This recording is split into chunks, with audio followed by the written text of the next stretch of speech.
ఉద్యమాల గురించి నువ్వు మాట్లాడుతున్నావా? Shame on you. చి దొంగే వచ్చి దొంగ దొంగ దొంగ దొంగ అని మొత్తుకున్నట్టున్నది. మిత్రులందరికీ నమస్కారం, నేను మీ సంపత్ నాయక్ని.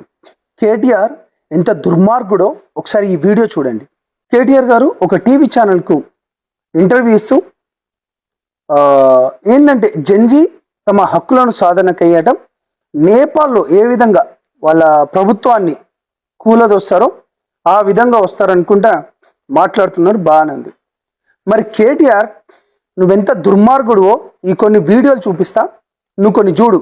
తెలంగాణ పొలిటికల్ పార్టీస్ కూడా ఒకసారి ఆలోచించాలి. అసలు మనకి గ్రూప్ 1 వద్దనేసేయండి. లేకపోతే ఇంకొక మాట కూడా నేను చెప్తా ఉన్నాను, అమ్మాయి అసలు గ్రూప్స్ కి అప్లై చేయలేదని కూడా అంటా ఉన్నారు. తెలుసుకోండి మీరు. ఒక ఆడబిడ్డ ఉద్యోగ నోటిఫికేషన్ కరెక్ట్ వేయట్లేదని ఈ దద్దమ్మ బీఆర్ఎస్ ప్రభుత్వంలో, అప్పుడున్న టీఆర్ఎస్ ప్రభుత్వంలో చనిపోతే తన చావును కూడా వెక్కరించాడు కేటీఆర్ అనే దుర్మార్గుడు. ఈ దుర్మార్గుడి ప్రభుత్వంలో ఉన్నప్పుడు ఒక్క నోటిఫికేషన్ కూడా కరెక్ట్ వేయలేని దుర్మార్గమైన పాలన జరిగింది. ప్రతి నోటిఫికేషన్ కోట్ల చుట్టూ తిరగడమే జరిగింది. ఇవాళ నువ్వా మాట్లాడుతున్నావు కేటీఆర్? మొన్న జీవో 29 గురించి అని చెప్పేసి విద్యార్థుల తరపున నువ్వు పోరాడతా అని చెప్పినావు కదా. ఎందుకో సుప్రీంకోర్టులో నీ సీనియర్ అడ్వకేట్నే వేయలేదు?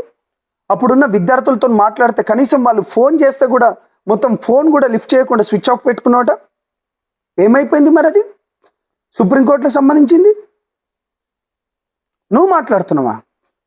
నీ ప్రభుత్వ హయాంలో తెలంగాణ రాకముందు ఉద్యోగాల గురించి చనిపోయిన విద్యార్థులు తెలంగాణ వచ్చిన తర్వాత కూడా ఎవరెవరు చనిపోయినారో తెలుసా కేటీఆర్?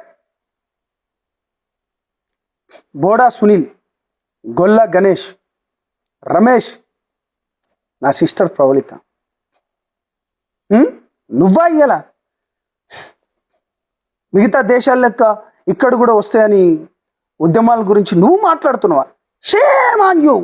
చి ఎందుకు ఇంత అగ్రెసివ్గా అవుతున్నానంటే సిగ్గు అనిపిస్తుంది. దొంగే వచ్చి దొంగ దొంగ దొంగ దొంగ అని మొత్తుకున్నట్టున్నది.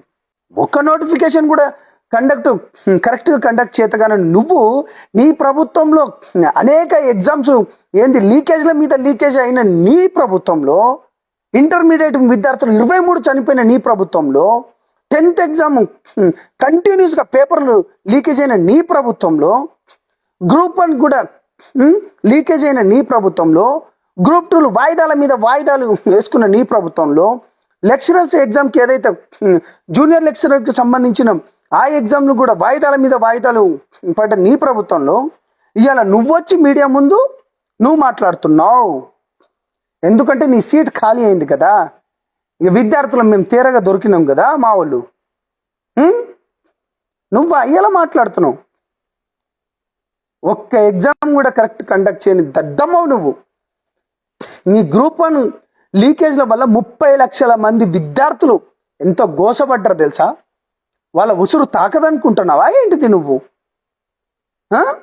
ఇవాళ ఆ దొంగ జపం చేసుకున్నట్టు దొంగ జపం చేస్తావు. మర్చిపోతామా ఏంది? మర్చిపోం కేటీఆర్, మర్చిపోం. ఎందుకంటే ఉద్యమం చేసింది మేము ఉస్మానియా బిడ్డలం అందరం, మేము ఉద్యమకారులం అందరం సెక్రటరీ దగ్గర వస్తే కనీసం మా ఉద్యమకారులకు కూడా పట్టించుకొని నువ్వు ఇవాళ నువ్వా మాట్లాడుతున్నావు.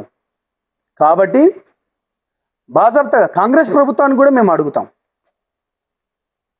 నీకు మాట్లాడే అర్హత లేదు కేటీఆర్. డెఫినెట్గా జనసేన అడుగుతుంది. జనసేన విద్యార్థుల పట్ల పోరాటం చేస్తుంది. జనసేన విద్యార్థులకు అండగా ఉంటుంది.